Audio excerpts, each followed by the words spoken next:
that Mike Tomlin was caught on Facebook Live saying some pretty bad things about the Patriots team. He's probably unhappy with one particular fan who pulled the fire alarm at their team hotel last night just after 3 in the morning. There was no fire, and police say the person who pulled the alarm knew exactly what he was doing. WBZ's Paul Burton has our story. Steeler fans I spoke with who are staying at this hotel say they were very annoyed when they heard the fire alarm go off this morning. But they believe this silly prank will not impact the players at all. This is the most important game of the season, and they are ready. In the early morning hours, the Pittsburgh Steelers team got a rude awakening, a false fire alarm at the Logan Airport Hilton Hotel. The alarm went off. It was really loud. State police say the false alarm was set off by a Patriots fan, 25-year-old Dennis Harrison of East Boston. Police arrested Harrison after he pulled the alarm around 3 o'clock in the morning.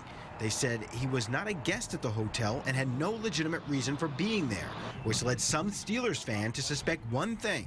I thought it might be Alarmgate, a ploy by the Patriots. You never know. Everyone was evacuated to the building lobby, but were allowed back to their rooms just before 4 a.m. after fire officials determined it was a false alarm. Tom, man, couldn't you have picked a better time than this, you know?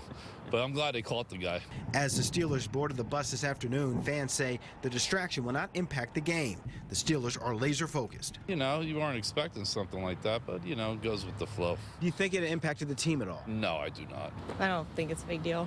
No big deal. Okay. Yeah, let's go Steelers. Well, you know what? It's unfair that stuff happens, but it happened to the Pats before. I think it's crazy in this time of the way the world is to create panic and all that. So I think it was a dumb thing. Harrison was charged with disorderly conduct, disturbing the peace, and setting off a false alarm. Fans say no matter what happens tonight, this silly prank should not impact the outcome of the game. In Boston, I'm Paul Burton, WBZ News.